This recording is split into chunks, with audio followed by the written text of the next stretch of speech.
আসসালামু আলাইকুম দর্শক, আপনাদের অনেকের ভুল ধারণা থাকে যে পালসার বাইকে অনেক তেল খায়, অনেক তেল খাওয়ার কারণে বাইক চালিয়ে মজা পাচ্ছেন না।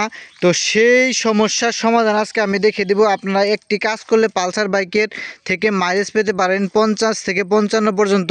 তো সেই কাজটি কি সেটা জানার জন্য সম্পূর্ণ ভিডিও দেখতে থাকুন। সাথে আছি আমি মোহাম্মদ হৃদয় হোসেন ব্লগস ইউটিউব চ্যানেলের পক্ষ থেকে আপনাদের সবাইকে স্বাগতম।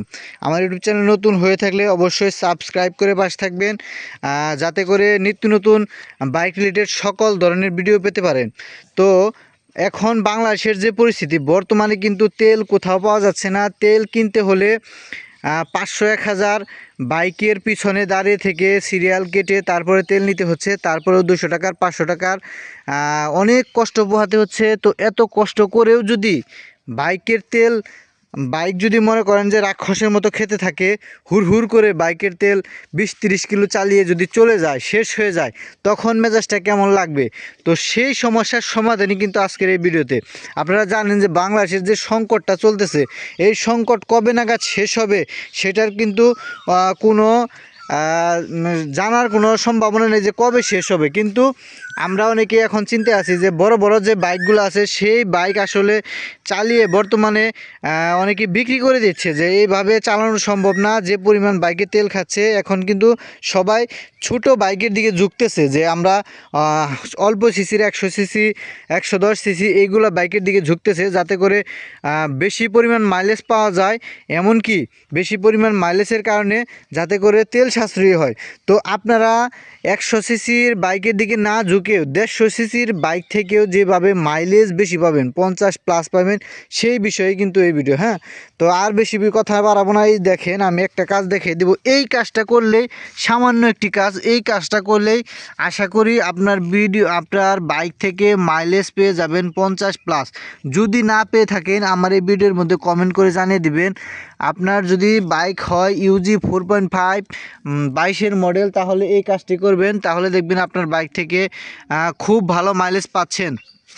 তো অন্যান্য বাইকের ক্ষেত্রে, অন্য মডেলের ক্ষেত্রে কিন্তু এই কাজটা অন্যরকম হবে। তো আপনার কোন মডেল সেটা অবশ্যই কমেন্টে জানিয়ে দিবেন, আমি রিপ্লাই দিয়ে দেবো যে আপনি কোন কাজটা কিভাবে করবেন। তো এখন আসেন, এই যে প্রথমে যেটা করবেন, দেখেন যে আপনার বাইকের যে স্টক দুটা ফ্ল্যাগ আছে, ফ্ল্যাগটাকে ভালো করে পরিষ্কার করবেন। হ্যাঁ, ফ্ল্যাগটাকে ভালো করে পরিষ্কার করার পরে ফ্ল্যাগের যে মাথাটা আছে দেখবেন কতটুকু সরু আছে। বেশি যদি সরু থাকে তো 1.9 মিলিমিটার আকারে একটা পাতি থাকে, ওই পাতি দিয়ে আপনারা সোজা করে নেবেন। দ্বিতীয়ত আসেন, এই যে এখানে যে দেখতেছেন যে এই যে একটা লাট, আর এই যে দেখতেছেন এই যে একটা লাট। হ্যাঁ, এটা হচ্ছে তেলের প্রেশারের লাট। এটা হচ্ছে যে আপনার বাইকের যে সাউন্ড অ্যাডজাস্টমেন্টের এই লাটটা, ঠিক আছে? এটা দিয়ে আরপিএম অ্যাডজাস্ট করবেন, আর এটা দিয়ে তেলের প্রেশার অ্যাডজাস্ট করবেন। তো এখন আসেন আপনি কিভাবে অ্যাডজাস্ট করবেন।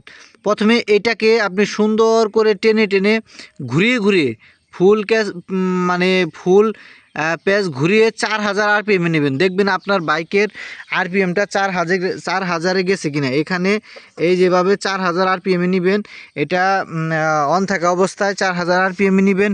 নেওয়ার পরে আপনার কাজ হবে, এই যে আপনার নাটটা দেখতেছেন, এই নাটটাকে আপনি ফুল টাইট দিয়ে নেবেন। ফুল টাইট দেওয়ার পরে আপনার হচ্ছে ফুল প্যাচ 1.5 প্যাচ ঘুরিয়ে দিবেন। এখন এখানে অনেকে সমস্যা মনে করে যে আসলে ফুল প্যাচ 1.5 প্যাচ কীরকম ঘোরাবো। অনেকে কিন্তু এখান থেকেই উল্টাপাল্টা করার কারণে কিন্তু আপনার বাইকের তেল মাইলেজটা কম পান, ঠিক আছে? তো এখন আমি আপনাদের দেখাবো যে কীভাবে ফুল 1.5 প্যাচ ঘোরাবেন। হ্যাঁ, তো এই যে এটা দেখার জন্য প্রথমে আপনাকে যদি মাপ দেখবেন, আমি দেখাই। এই যে এখান থেকে আপনি হচ্ছে, এই যে এটা যদি আপনি ধরেন এক মাথা, এটা যদি এক মাথা ধরেন, তো এই মাথাটাকে পুরাটা ঘুরিয়ে, এভাবে পুরো ঘুরিয়ে এখানে আনলে 1 প্যাচ। এই মাথা থেকে এটাকে প্রথম ধরে এটা পুরাটা ঘোরালে হবে 1 প্যাচ, তারপরে হাফ প্যাচ ঘোরালে হবে 1.5 প্যাচ। তো এইভাবে আপনারা 1.5 প্যাচ ঘুরিয়ে দিবেন। আর যদি এটাকে আপনি হাফ করেন, যেমন এই মাথাটা এই উপরে গেলে হাফ প্যাচ হবে। হ্যাঁ, এই মাথাটা এই উপরে গেলে হাফ প্যাচ হবে, তো উপর থেকে নিচে আসলে 1 প্যাচ হবে। তো এইভাবে যদি হাফ প্যাচ করে আপনারা হিসাব করেন, তাহলে কিন্তু আপনাকে 3 প্যাচ ঘোরাতে হবে। তো আপনি হাফ প্যাচ না করে আপনারা 1 প্যাচ করে করলে 1.5 প্যাচে কিন্তু এটা হয়ে যাবে। আশা করি বোঝাতে পেরেছি। তারপরেও বুঝতে না পারলে অবশ্যই আমার হোয়াটসঅ্যাপে নক দিবেন বা আমার মেসেঞ্জার ইয়ের মধ্যে কমেন্ট করবেন, আমি রিপ্লাই দিয়ে দেবো। এটা হচ্ছে এখান থেকে পুরাটা ঘোরালে এক পেজ, তারপরে হচ্ছে আর এক আধা পেজ, এই 1.5 পেজ ঘোরাবেন। 1.5 পেজ ঘোরালে আপনার বাইকের মাইলেজ দেখবেন। এটা ঘোরানোর পরে এটা যে আপনি 4000 আরপিএমে উঠালেন, এই 4000 আরপিএমটাকে লুজ করে 1200 থেকে 1300 আরপিএমের মধ্যে রাখবেন। এটাকে লুজ করে 1200 থেকে 1300 আরপিএমের মধ্যে রাখবেন। এখান থেকে দেখেন এই যে এখানে একটা কাটা আছে, এই কাটাটার একটু মাঝ বরাবর রাখবেন 1200 থেকে 1300-র মধ্যে। এটা হচ্ছে 2000, এটা হচ্ছে 1000, এর মাঝ বরাবর আপনারা রাখবেন আরপিএমটা এর মাঝ বরাবর রেখে এখানে যদি এই কাজটা আপনারা করতে পারেন, আপনার বাইক থেকে মাইলেজ আপনারা 50-এর মতো পাবেন। এটা 100% গ্যারান্টি। আমার এই বাইক থেকে কিন্তু 50-এর মতো মাইলেজ আমি পাই এখন পর্যন্ত। তো আপনারা যদি এরকম ভালো মাইলেজ পেতে চান, ভালো পারফরমেন্স পেতে চান, এই কাজটি করতে পারেন। এই টিপসটি কাজে লাগিয়ে যারা উপকৃত হবেন অবশ্যই কমেন্ট করবেন। আর এইটা যদি আপনার বাইকটা 22 সালের ইউজি 4.5 না হয়, আপনারা কোন বাইকের কোন পেজ, এটার জন্য কিন্তু অবশ্যই কমেন্ট করবেন। আমি কিন্তু প্রত্যেকটা বাইকেরই কয় পেজ করে ঘোরাতে হয় সেটা ভিডিওর মাধ্যমে জানিয়ে দেব। তো আজকের মতো এই পর্যন্ত। সবাই ভালো থাকবেন, অবশ্যই ভালো কাজের সাথে থাকবেন। আসসালামু আলাইকুম ওয়া রাহমাতুল্লাহি ওয়া বারাকাতুহু।